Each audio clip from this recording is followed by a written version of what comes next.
Hey guys, this is Paul with Gamble Garage. I wanted to take a minute, let's do a quick video, and we're going to talk about basic consumables on plasma torches, some basic troubleshooting, and what the hell is this? So, let's get started. First, we're going to use the torch off of my Vipercut 30. This is a Trafimet S45 style torch. It is a very, very common torch. There's two different styles of this. We have the S45, this is considered a hand torch. And then there's a mechanized or a machine torch. These are great for plasma CNCs where you don't have a trigger and it's all computer controlled. The back end of the torches, you will generally find a connection like this. This is a Euro connect or a central connector. And first, let's talk about wiring these up to a plasma CNC. I've been following the Langmeyer CNC forums, and a lot of guys are getting these machines and don't know how to find their trigger wire. So we'll go through a real simple way on how to figure out how to find your two trigger wires for your torch. Okay, so first you need a volt ohm meter, putting on continuity, and then you're gonna have a few pins on the back of this. Some have 4, some have more.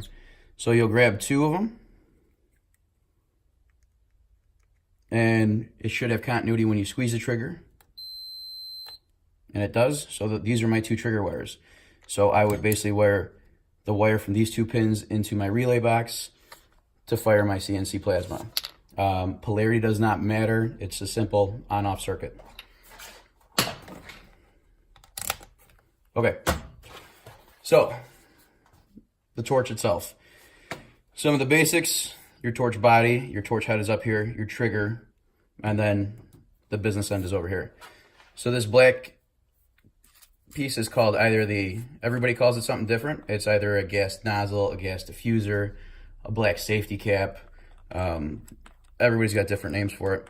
So these thread in, and it's brass with a plastic molding on the outside. So these should be changed if the brass is exposed or cracked or just visibly damaged. Other than that, you don't really have to worry about those too much. Next, we have our cutting tip or cutting nozzle, as some people like to call them. So this is one of your most worn out and most commonly replaced consumables. The ones for this S45 torch come in different sizes. You can see the orifice right there.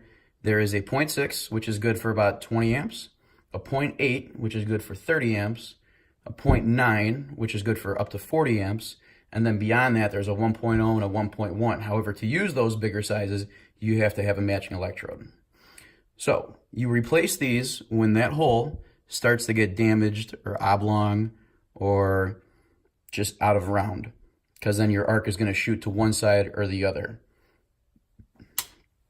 Next, let's talk about Swirl Ring. This is a plastic piece. It's also an insulator, and this will insulate between your negative and your positive on the torch itself. They're plastic. They can handle a ton of heat, and what they do is they swirl the air around the electrode.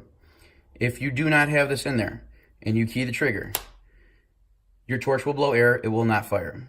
Now, if you have common issues like an angle on your cut piece, you could take the swirl ring and you could flip it around and you could try it cutting again. There's 2 sides of a plasma arc. There's a good side and a bad side. So if you're constantly fighting an angle and you've replaced all your other consumables, your electrode and your tip, you could try replacing the swirl ring. Generally, unless you lose them or they're black or burnt, you don't really have to replace them. I've been on the same swirl ring on my Hypertherm for about 3 years now with no issues. Okay, next, this is our electrode.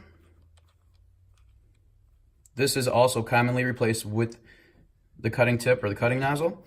Now, you should replace these in pairs. You don't always have to, but it is recommended. If you look at the center of this, let's see if we can get a close up. The center of these are filled with tungsten or hafnium, and when these start to wear down, the center of them starts to pit. When you see a 1/16 of an inch pitting, it's probably time to replace it. However, I usually work them until they're about 330 seconds. If you work these consumables past their life expectancy, they can short out and damage your torch, and you would see a blown hole in the torch head. Here are some of the consumables that are worn out. You could see the pitting on this one.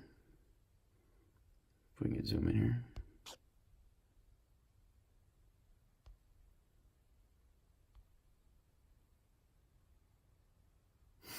So there's that one. And then here's a cutting tip that is just, there's a hole in the side of it. If you can see that.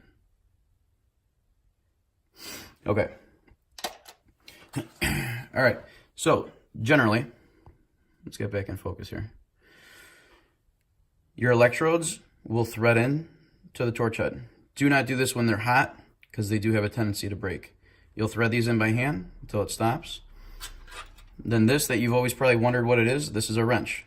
So it slides onto the flat pieces on your electrode and we'll give it a turn and just make it snug. It does not have to be super tight, it just has to be snug.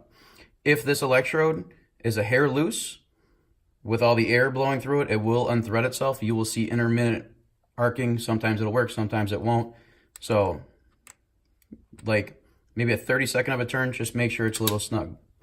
Your swirl ring will slide on over. And then your tip on top, and then we'll thread this on. Other things to watch out for. Your electrode is spring loaded. So if that is not moving or it's getting stuck, there's too much debris inside the torch head. Other things that are common, if you have no arc and no air, there's two safety pins in here. There's one here and there's one here. One of these goes straight down the torch body all the way down to one of the trigger wires. The other one will go into the trigger and then out of the trigger. So if either one of these does not work, you will not get an arc. So what happens is when you thread this in, it'll push these two safety pins. They are spring loaded. If you over tighten this cap, these pins will get pushed in. They're just sitting in plastic molded areas. If we could try and get a zoom in picture.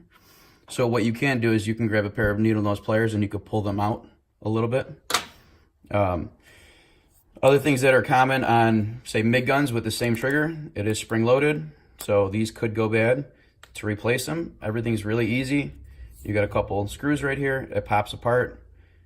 This has a pin in the top and then a ledge on the back of this and then another one underneath here. Two spade terminals, easy replacement. If you have to replace the torch body or the torch head itself, it's a little bit more involved. It can be done in probably 15-20 minutes, but all the wires in here, everything's in here packed pretty well.